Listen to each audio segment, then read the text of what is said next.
Hello and welcome to Christmas at Caynham Castle and other things that we love that are holiday related and romantic and all of that good stuff. I'm your host, Gail Z Martin, and we've got great authors here today to talk about the collection and what we love about holiday romance. So I'm going to let everybody else introduce themselves. Nancy, how about you? I'm Nancy Northcott, and I am a contributor to Christmas at Caynham Castle and Trick or Treat at Caynham Castle. And I write historical fantasy for Falstaff Books with Jeanne, who's next to me on my screen. I don't know where she is on yours. I write the Outcast Station science fiction mystery series, and I also write several subgenres of romance, including romantic suspense, which is what I have at Caynham Castle. Jeanne. Oh, good. I get to go next. I write urban fantasy. I write paranormal romantic suspense, which is what I have in both Caynham Castle and Trick or Treat at Caynham Castle, Christmas and Halloween. I write, as Nancy said, the Outcast Station with her, and I write straight romantic suspense as well. Donna. Hi, I write historical romance, but I like to have humor in my historical romance. So you can't read anything of mine without laughing at some point. I wrote in Caynham, Christmas at Caynham Castle, and I also do a little paranormal. So that's me. And Anna. Hello from Cambridge in England. I write hockey-based romances for Entangled and for Harlequin, and I'm also indie published. And I've known most of these gals since 2006, when we were all in the Romance Bandits together. And it's great that we're all part of this anthology now. That's me. And Caren. I'm Caren Crane. I write women's fiction and contemporary romance. And I have stories in the Christmas at Caynham Castle and Trick or Treat at Caynham Castle anthologies. And yes, I was hooked in by the Romance Bandits as well. I'm Gail Z Martin, and I write epic fantasy, urban fantasy, steampunk, and more. But as Morgan Bryce, I write urban fantasy, male paranormal romance. And in Christmas at Caynham Castle, I've got a couple from my Deadly Curiosities series visiting, and in Trick or Treat from Caynham Castle, I'm writing as Morgan Bryce with another couple from one of my other series visiting. So it's kind of fun to switch it up and move it around. Nancy and Jeanne, you folks you created the castle that is the common setting for all of our stories. One fictional castle, but we all take it in different directions. And most of the time, the stories happen at relatively the same time around a series of events.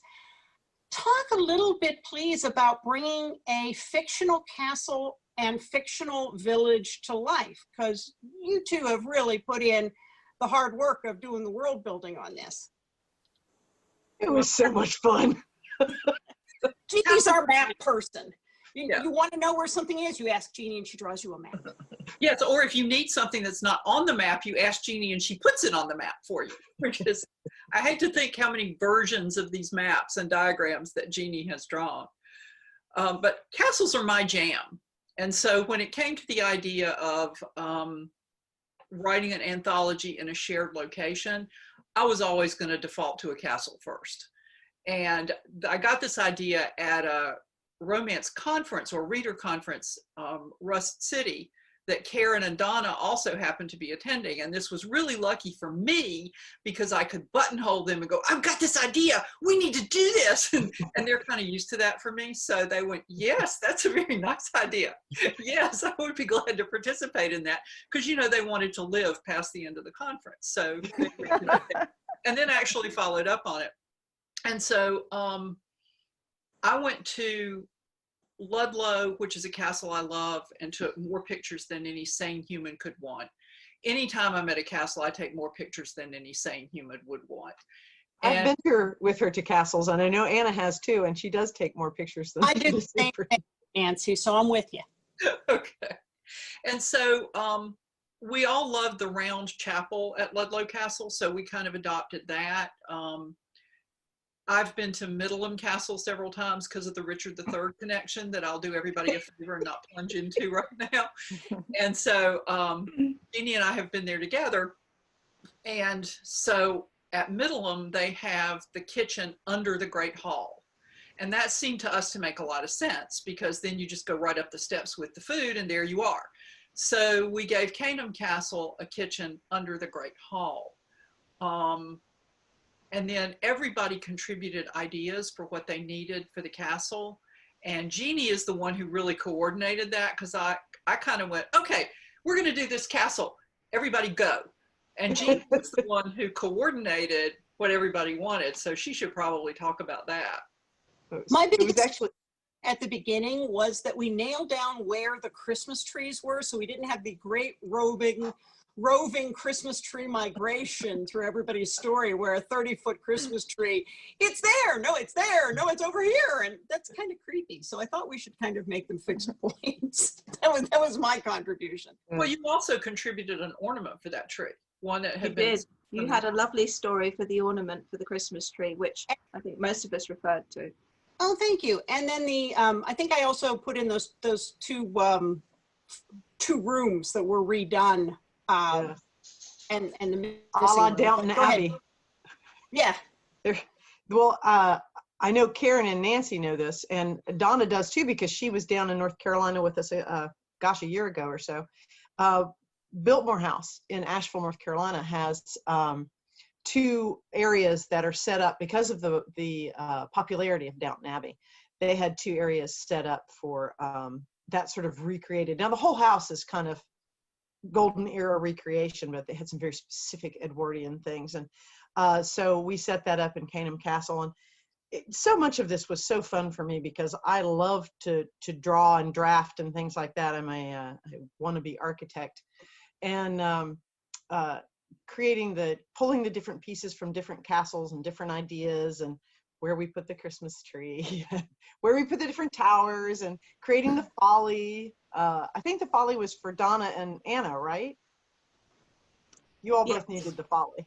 Yeah, I used it. I used it. I don't know if I was the one that requested it, but I'm my story is set so far in advance of yours that many of the things, I just wanted to let readers know that many of the things that you're discussing will not show up in my story, right? Because it is 100 years before today. The rest of the stories. Yeah. Yeah. There is a stick tap to your couple, because there is a statue in the grounds of Caynham Castle by the Folly, which is actually a statue that's a tribute to Donna's characters in her story. About the only thing that I contributed was the gargoyles. Oh, yes. Yes. We've all had such fun with those. They were fun. Tell us a little more about the legend of the gargoyles and why the gargoyles are so important. Well, the legend, the gargoyles are mainly important because I really like them. So that's why they were incorporated. But there's a legend in the story that the gargoyle's eyes will light up, or if he sees a true love match. Now, you don't know where the gargoyle is. The legend does not disclose which gargoyle has these, has this ability. But if the gargoyle can see you, if the gargoyle can see the couple, then it will signify that this is a true love match. But there's gargoyles all over the castle. So trying to find the right one can be fun. Mm-hmm. How about you, Anna? Did you request any particular rooms? Well, because the character in my book, in my story, is a character called Ryan Gray, and he owns a restaurant on the banks of the Hudson in New Jersey, probably sort of Weehawken area in New Jersey. And he appears in several of my Ice Cats stories, and he's the one that a lot of readers wanted his story. So this seemed like an ideal way to bring my Ice Cats to England. So he is actually the chef for the big ball and the sort of winter extravaganza type event that's taking place at Caynham Castle. So a lot of the that side of it was my contribution to it, because that was necessary for Ryan's story. So that's where what the ball is like, what the decorations were like. And also because I have a particular fondness, I'm learning how to ring English church bells. I added a ringing, or I asked Jeannie to add a ringing room to the round tower so that we could have the ringing room. Awesome. And Caren? A lot of my story takes place in the chapel, in the round chapel. I had the heroine in my story was a wedding planner who was over from Cross Springs, North Carolina, which is where my fictional town, where most of my books are set. And she was there because there was an English family who the mother of this family was from Caynham, the Caynham area. And so her daughter was getting married. They were having this huge wedding, and it was taking place in the chapel. So I do use the chapel. I use Anna's ringing room in a couple of scenes. So that was a lot of fun. It was a lot of fun to use that. And yes, I did need to know where the Christmas trees were. So thank you, Gail. Just a crazy person who kept going, but where are the Christmas trees? Oh, nice, but where are the trees? And I did also use the gargoyles. So yes, I think we all probably used the gargoyles. Yep. I think two of the rooms that I had requested, and in my mind, for illustrative purposes only, I kind of based them on a couple of the sitting rooms at Biltmore, which I've been obsessed with and have gone to many, many times. But there was kind of a sitting room, a men's room and a women's room, because they separated people back in Victorian times, that had been recreated by the castle with period furniture and authentic antiques. And one of my characters can sense magic in weaving. And so when he comes upon a piece of embroidery, that kind of kicks off the whole story, because he picks up that it's more than what it appears. And there's also kind of a tapestry with that too. So those were sort of the building pieces that I threw in there. And then we had to find a place. So where can we put these? I need these two rooms. Where can they be? What building are they in? They moved back and forth from Tower A to Tower B. We moved them a few times before we figured that out. Yeah. What is it about, so we all had fun doing this shared enough that 4 of us are back doing it for Trick or Treat. Same castle, same town, building it out a little more. What did we learn the hard way on the Christmas anthology that we're doing a little differently on the Trick or Treat collection? Always know where the Christmas tree is. We did make sure that we all described the decorations, both in the reception area and at the ball, the same way. And we all sort of traded our stories back and forth ahead of time so that we could make sure we had things correctly. That was one thing that worked really, really well, to make sure that we could switch around and make sure that we all had described things the same way.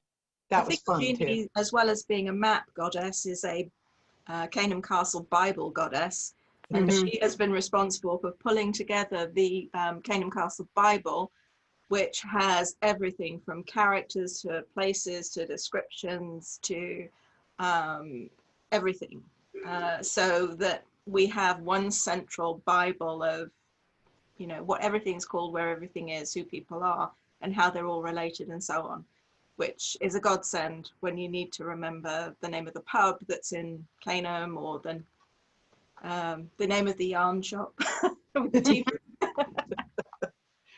Well, and my character in the Christmas at Caynham Castle is actually the Earl of Caynham. And so he ends up appearing in a lot of people's stories because, you know, Earl. And as Nancy would tell us all, it makes for a very interesting intellectual property copyright page. But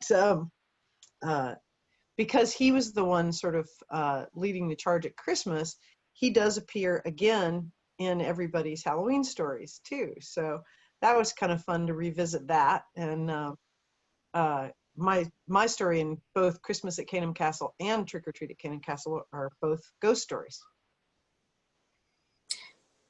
Yeah, mine's definitely a ghost story in Christmas at Caynham Castle. And Trick or Treat, it ends up being, you know, chasing a long lost Knights Templar fortune. Although it's got a ghost in it too, come to think of it.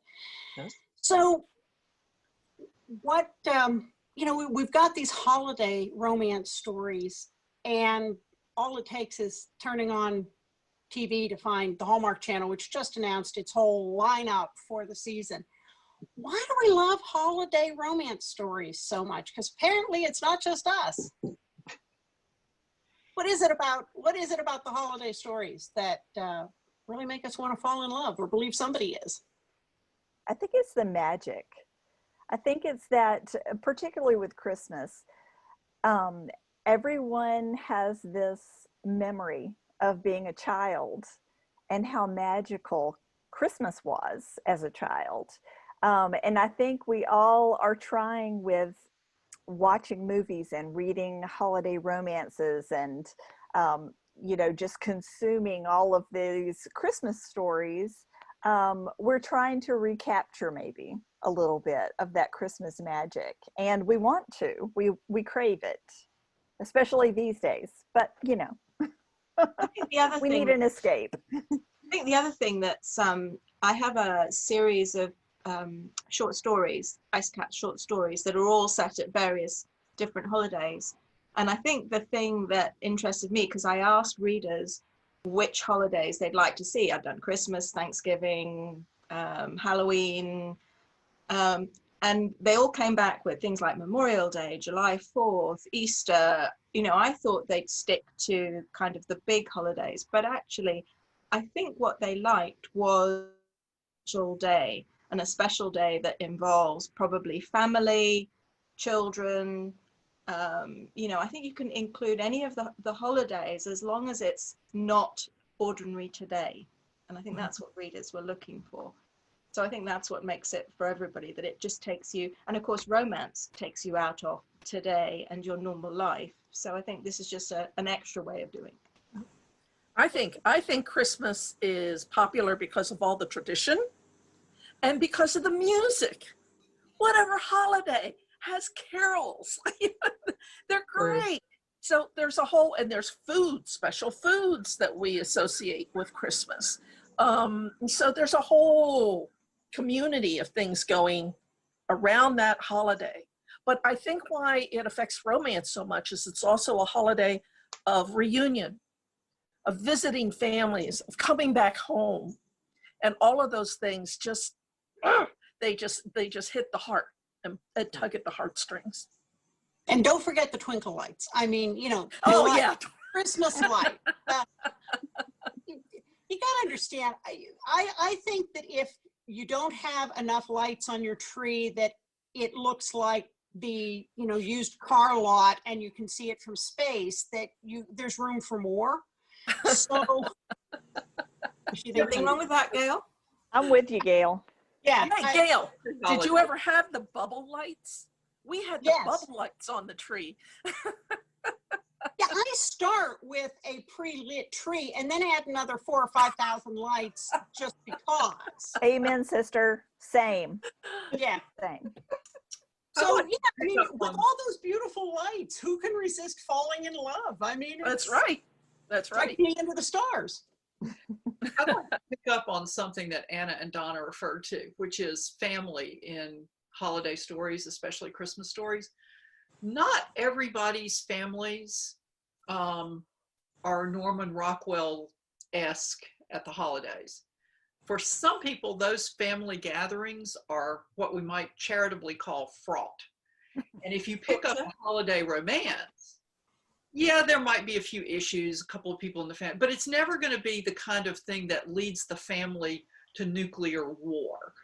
and it's all going to work out by the end of the story. And so even if your family is not the type that all pulls together like they do in the holiday stories, you can experience that family and be part of it. And I think that has a lot of appeal to people too in holiday romance stories. I so totally agree with that. I think that any story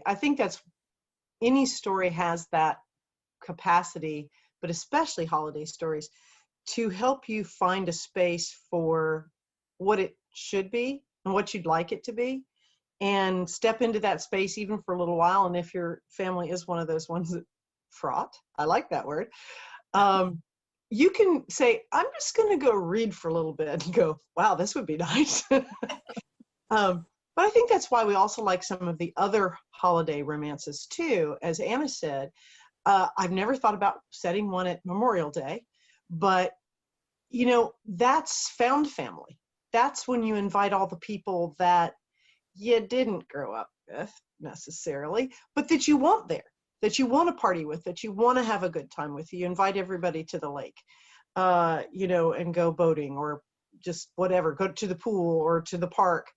And those kind of things, I'd like to actually see more of those. 4th of July, Memorial Day, you know, Labor Day, because then you get even more opportunity for the found family, which I am very high on. And I think you can do that at Thanksgiving and Christmas too. But I think Nancy and Donna have it right, and the twinkle lights too. I'm big on lights. My neighbors probably are like, thank God she finally took those down. But see, I start with lights at Halloween and go straight through about January 6th. So just see it from space.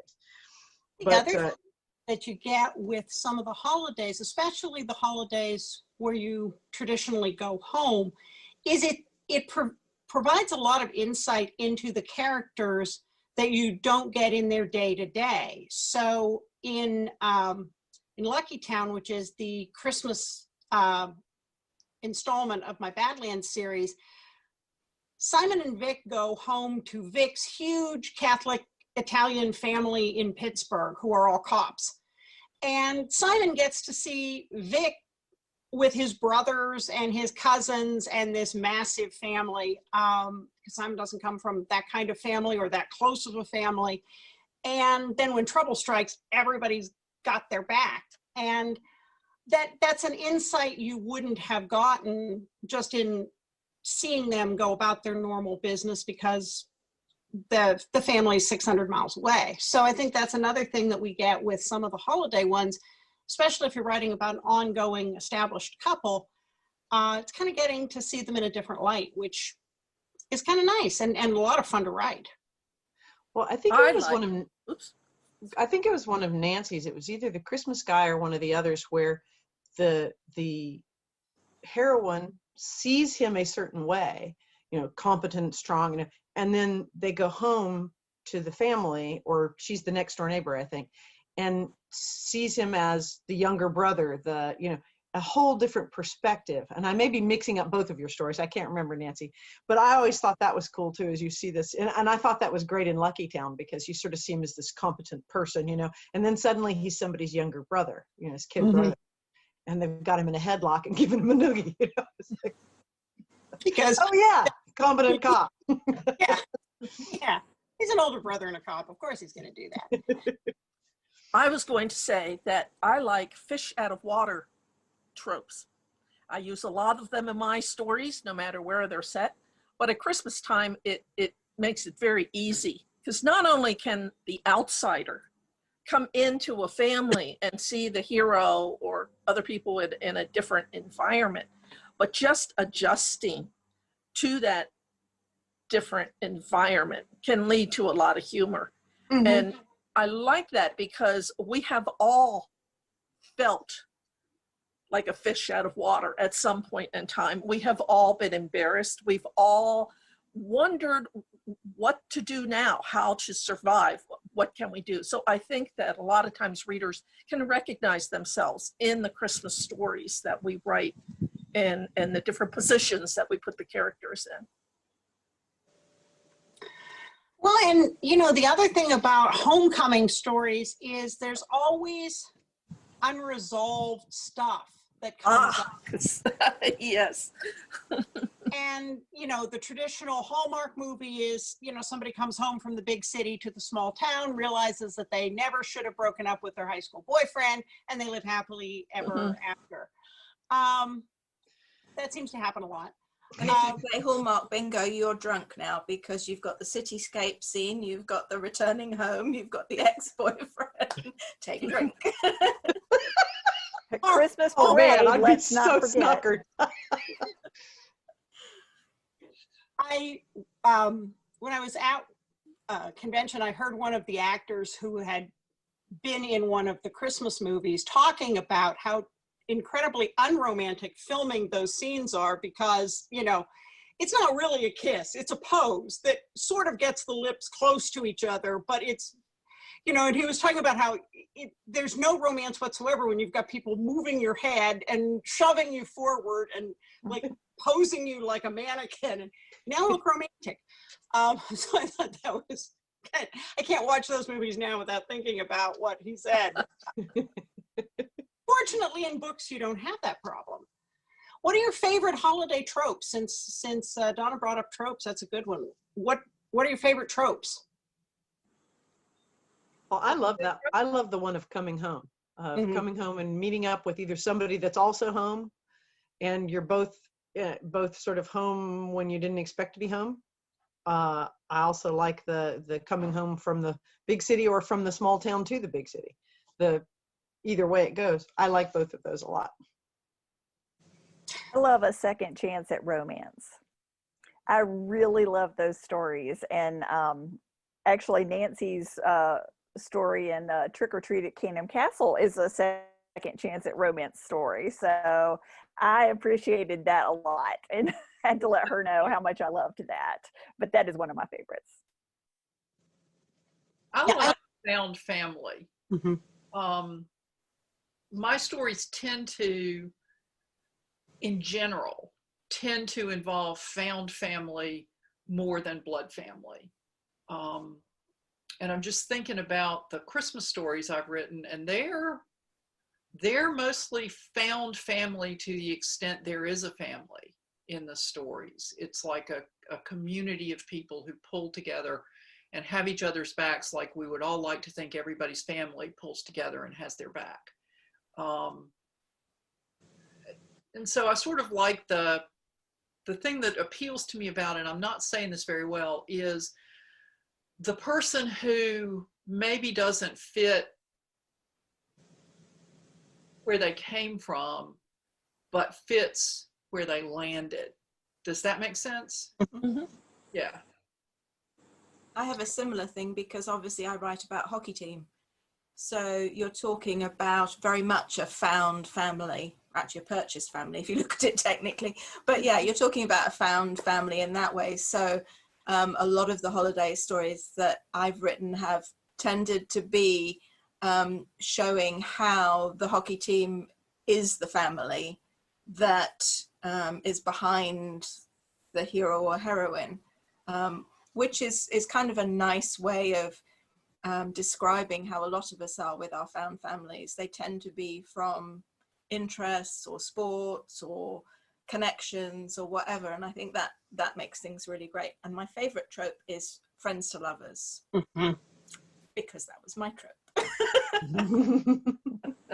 Now, I love friends to lovers too, and I also love found family. In the Christmas book in my Witchbane series, most of the book is, you know, fighting a monster, fighting a dark warlock. But the two people that come to help the main characters, Seth and Evan, one of them runs he's an ex-priest and an ex-ninja priest. It's a long story. But he now runs a halfway house in a downtrodden area of Pittsburgh. And they all come to spend Christmas with him at the halfway house because he's on duty. And so they spend it with Travis and with the folks who are living in the halfway house and spend the Christmas with them.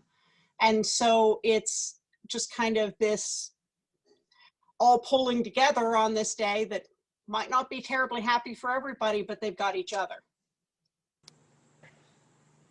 So what, geez, we've talked about a lot of things with Christmas at Caynham Castle, but what are some of the details? I know we kept bugging Anna, since she is our, resident UK expert, on, hey, would they actually do this? What would they do instead? Does it work like that over there? So I can't think of how many emails we sent you about how things are done, or what you call your version of the dollar store.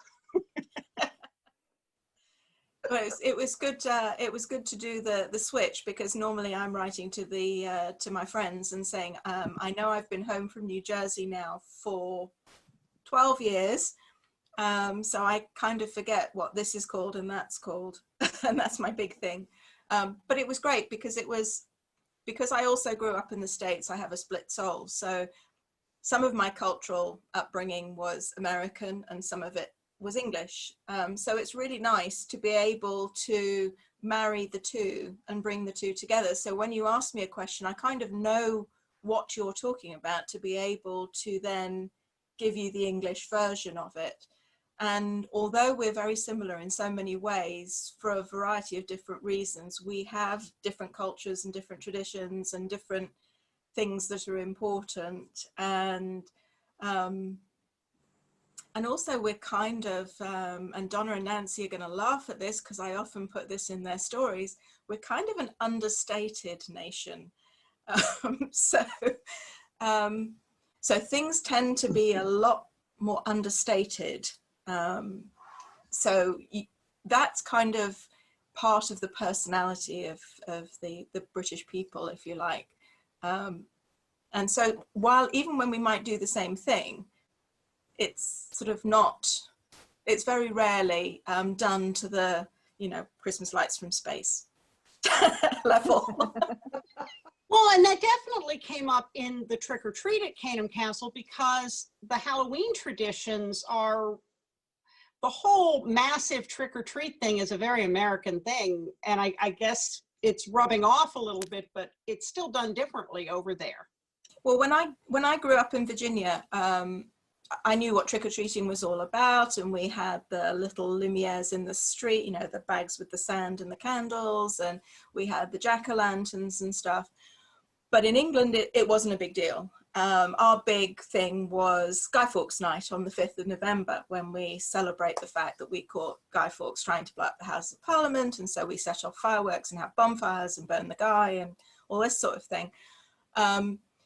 But with our cultures being shared, with the internet, with television, with movies and so on, more and more has happened. So you will find in the stores here now that there are trick-or-treat costumes and Halloween items, and people do put, carved pumpkins and so on.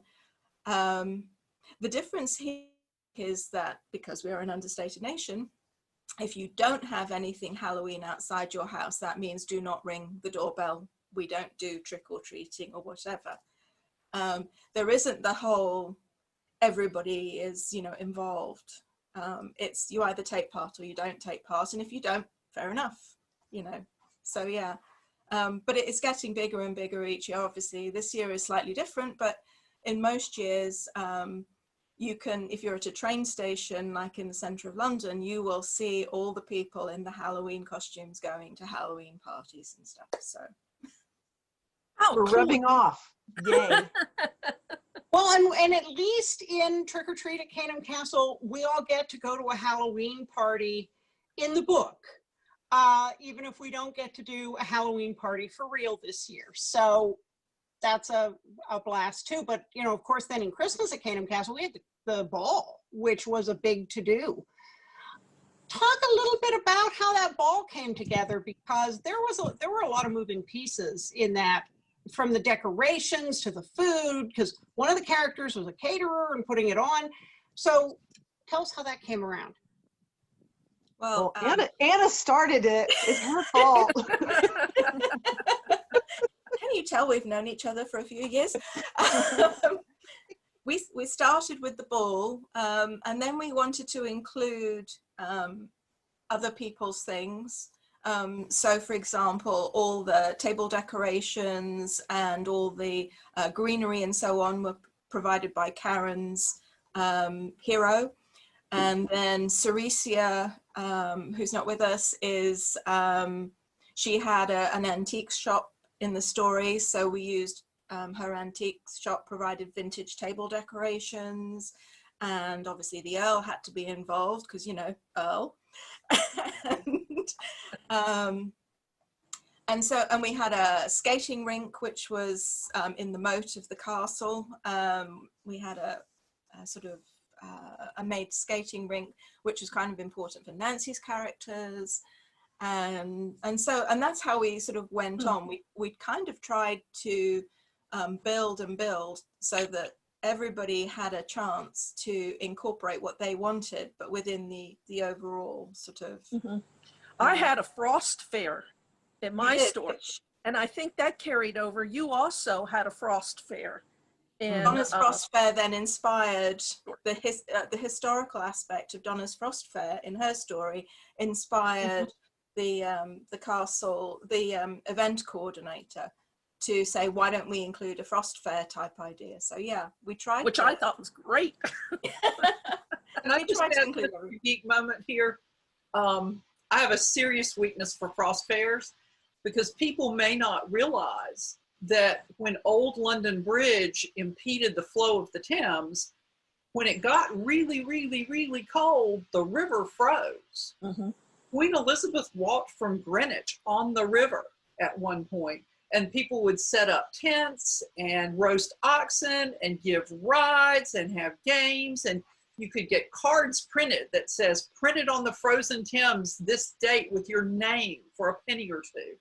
And I just always thought that was wonderful. So when we started incorporating frost fairs, my little geeky heart went, yes! When they built the bridge, the river flows better and the river doesn't freeze anymore, which is, you know, I guess overall good, but kind of disappointing. Yeah.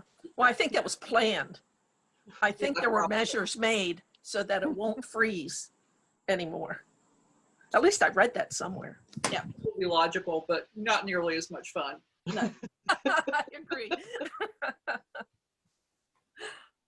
Yeah, I know. I bugged Anna about decorations because Jeanne and I are both big Halloween decorators, and as Anna's mentioned about things being a little more understated, maybe not, you know, plastic skeletons climbing the outside of buildings. As I saw a picture yesterday that looked horrifyingly interesting, but I've done that. Owned. Well, you don't know. You see that it's getting that way. I bet there will be one this year. When you're stuck at home, skeletons going up the wall probably will work. So we've talked a lot about Christmas at Caynham Castle and Trick or Treat at Caynham Castle, which are the two collections that we've done. But what are some of your other favorite Christmas stories or Christmas romances, Christmas TV or movie romances that you just come back to every year? I have one. I love Love Actually. It doesn't have Christmas in the title, but I think of it as a Christmas movie. And I can watch that any month of the year, and it still gives you that Christmas glow. Love that movie. Well, typically I think Die Hard is one of the best Christmas movies. Why does that not surprise me? Christmas at Nakatomi Tower. There you go. And I also adore Scrooged with Bill Murray, because there's this scene where he's like telling the props guy to staple the antlers on the mouse's head, and the props guy's like horrified. It just makes me laugh every single time. I love Bill Murray, and he just makes me laugh every single time. So yeah, that's one of my favorites.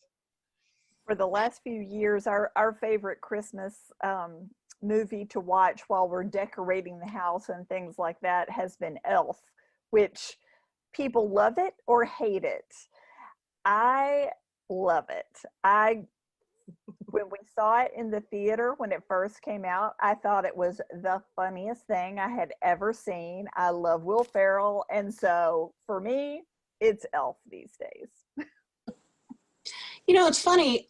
Nobody usually thinks of my two favorites as romance movies, but really, there's a romance at the heart of both of them.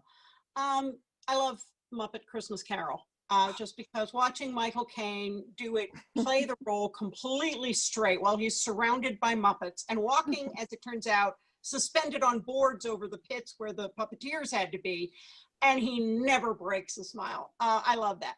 But you know, at the heart of that is really the love between, and I blank on the main character's name, and his wife with the kids and Tiny Tim. Cratchit. Bob Cratchit. Bob Cratchit. Yeah, I mean, really, their family and their love story is kind of at the heart of that in terms of setting an example for Scrooge. And of course, Scrooge's past failed romance because he couldn't commit, but then his nephew with a happy marriage. So, you know, there actually is a romance component to that. And the other one is It's a Wonderful Life for the same reason. You know, it's really Jimmy Stewart's character there, and that love that transcends everything. And then the love of the community for him, for all he's done. So those two are kind of they're not exactly Hallmark romances, but I think they'll count. I love It's a Wonderful Life. I mean, that's my kind of default holiday movie. But my favorite holiday movie, which is not a romance at all, is the original cartoon version of How the Grinch Stole Christmas. I just don't think anything beats it for pure Christmas spirit entertainment. Even It's a Wonderful Life, because they're kind of in different categories. One's a cartoon and it's shorter and has a much more, shall we say, obvious lesson in it. But it doesn't beat you over the head with the lesson. And then the book that I love, the Christmas story I love, is O. Henry's Gift of the Magi. Mm-hmm. And when our son was small, somebody came out with a beautiful picture book of that story. Get the same one. Yeah. And it's just, that's my favorite general Christmas story. My favorite children's story that I can still probably quote every word to is Bear Wakes Up for Christmas. It's a very recent, beautifully illustrated thing about the bears hibernating and all the other animals. He wakes up to say Merry Christmas to them.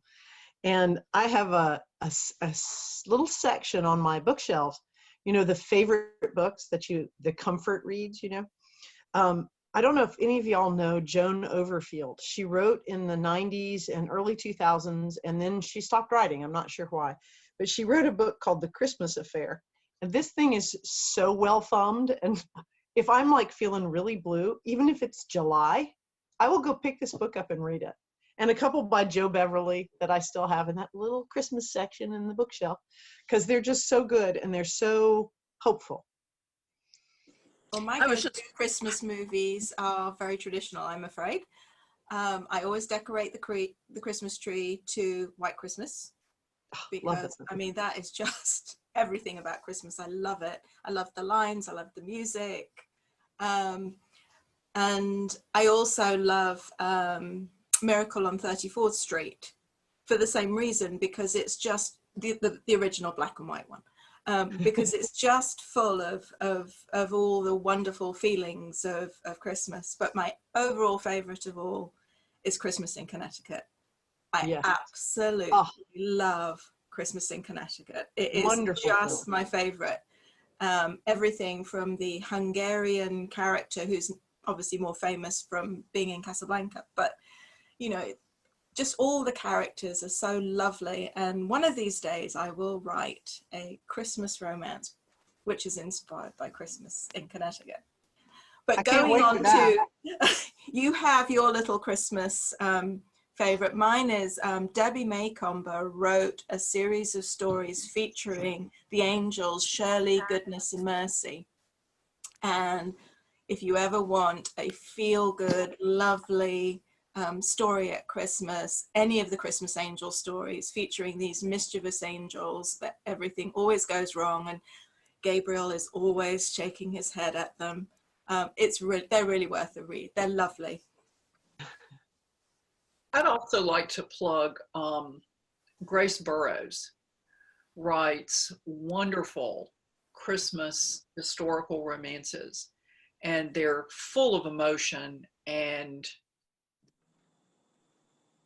at the same time they kind of capture the holiday spirit, whether it's the reunion of her big family, whose name I'm naturally blanking on now that I need it, or whether it's somebody alone at Christmas who ends up not being so alone.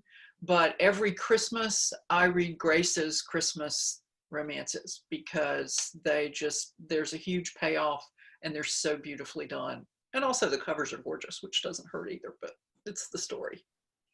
There's a multi-author collection that also riffs off the idea of a Christmas angel, only it's a tree topper or a somewhat larger statue it shows up in somebody's life when they really need it. And that's a series written by a number of male authors, but I love those Christmas angel stories. And there's a similar one that deals with different snow globes. And so, you know, in some cases people go into the snow globe, in some cases people come out of the snow globe, and it's all just wonderful and kind of paranormal and magic and lots of romance. Well, folks, we have, you know, the hour has gone really, really fast. So thank you all very much for being here. But before we go, let's tell everybody where they can find you online. So Nancy, kick us off. You can find information about me and about my books at nancynorthcott.com. I'm on Facebook occasionally as Nancy Northcott Author. And I spend far more time on Twitter than is good for me. And on Twitter, I'm at Nancy Northcott. Jeannie? Well, I would say pretty much the same thing, except with Jeanne Adams in the JeanneAdams.com. I'm on Twitter more than I am on anything else. I'm also on Instagram and Pinterest. And you can find me on all major digital platforms. Great. Donna? Well, you can find me. My website is dmac or DonnaMacMeans.com. But let me spell the last name because it's a little different. MacMeans. So it's DonnaMacMeans.com. I am not on Twitter. I am on Facebook. And heck, just email me. That works too. You can find me, believe me. I'm usually online somewhere in the universe. How about you, Anna? I'm going to do what Donna did, and I'm going to spell my surname because it's S-U-G-D, not the other way around, E-N. So you can find my website, annasugden.com. I'm on Facebook most of all. I do have a Twitter account, but not really on it very much. I also have a Pinterest account, but like Donna, contact me through my website, and you can pretty much find me around, especially during holidays. Awesome. Caren? My website is where all of my book information is posted, and that is Caren with a C. So it's CarenCrane, very alliterative, CarenCrane.com. And I am often on Facebook, and my author page there is Caren Crane Author. And I'm online as Gail Z Martin for my non-romance stuff, and Morgan Bryce for my male romance. For Gail Z Martin, make sure you get the Z because it's a common name, and that way you get the right Gail. And then for Morgan Bryce, the last name is B-R-I-C-E. I'm on Facebook, Pinterest, Twitter, Instagram, you name it, I'm out there. So pretty easy to find. Well, thank you all very much for being here today. Of course, we've been talking about Christmas at Caynham Castle and Trick or Treat at Caynham Castle, as well as a lot of other holiday favorites. And thank you for watching and listening. We'll have a lot more holiday romance and other great content here on ConTinual. So see you out there.